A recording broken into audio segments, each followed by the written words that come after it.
Transcription number 516. Get ready to write.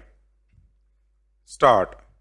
Sir, the Honorable Minister read out the whole list of schemes which the government had been introducing, like the Rural Works Scheme, crash programs, half a month jobs scheme, and the whole plethora of schemes, but he has deliberately concealed the most important thing, namely, despite all these efforts by the government, unemployment has been continuously rising ever since the first 5-year plan.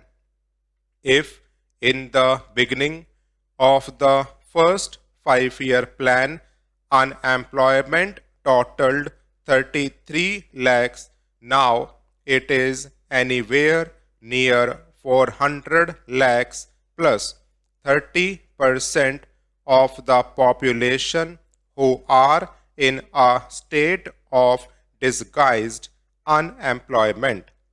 Unemployment problem is continuously getting aggravated despite all the crash programs, despite all the rural works programs that have been undertaken so far.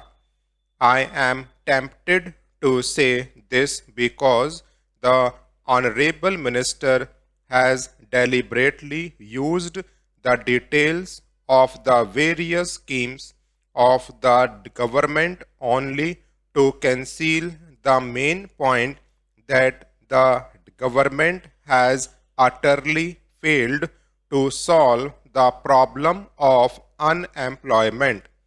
Whatever they have done has been a drop in the ocean, and the unemployment problem continues to be aggravated. You may be putting a few crores of rupees here and there in the name of solving unemployment problem, but in fact whatever money you have put in the unemployment schemes has been frittered away by private hungry contractors and political workers of the ruling party at the local level. They have been misusing the funds rather than creating assets.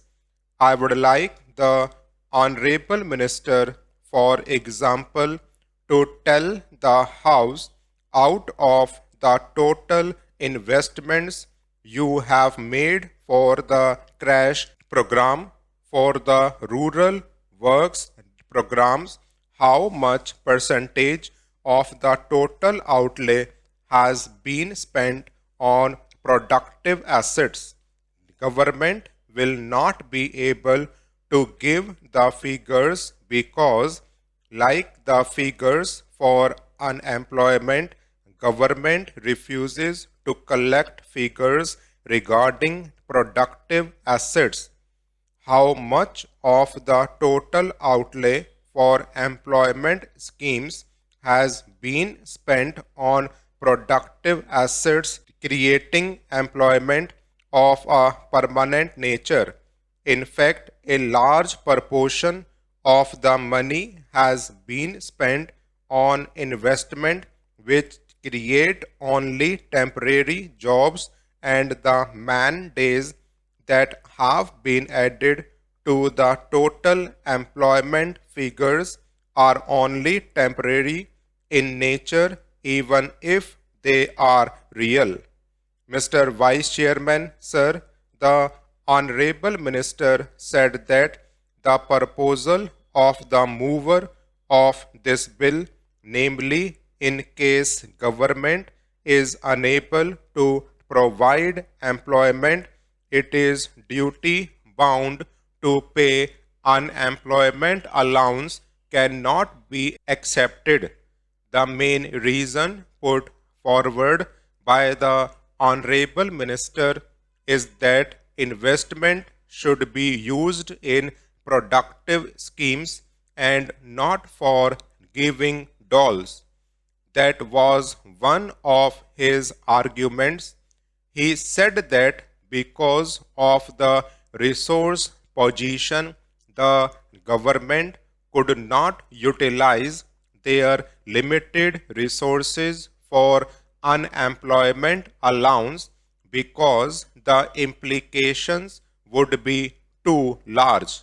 Large amounts of money will be needed for such a scheme.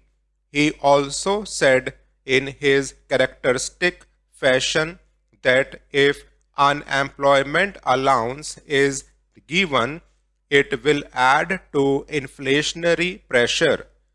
I fail to understand his logic because unemployment allowance can add to inflationary pressure only in a situation where such resources have been created by deficit financing or in a situation where unemployment allowance is given without commensurate development activity.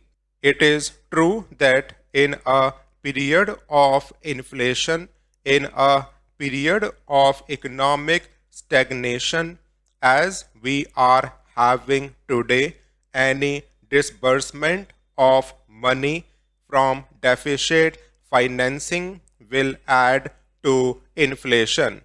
The mover of the motion or anybody else did not demand such an allowance to be distributed.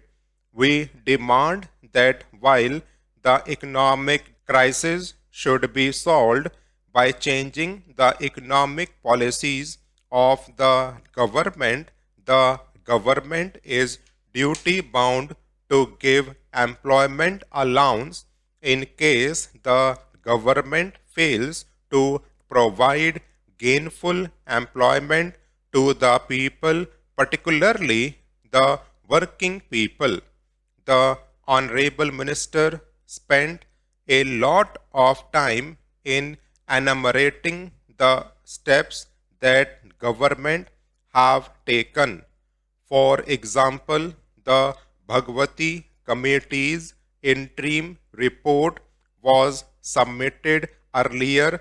An inter-ministerial group report was submitted and the final report was submitted in May 1993. Then another inter-ministerial group was formed by the Planning Commission.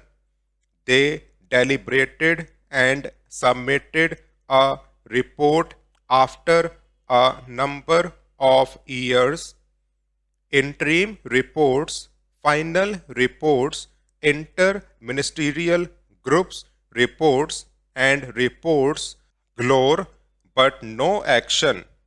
Why is that despite the Dantwala Committee's recommendations, concrete figures have not been collected regarding unemployment?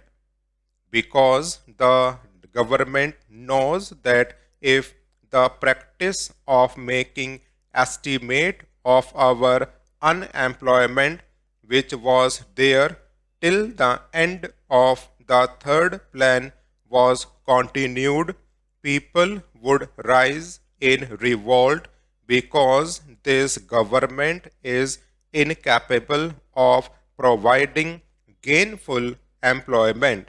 Plan after plan, year after year, the additional labor force coming to the labor market has been much larger than the additional employment generated by all the crash programs and special programs taken together.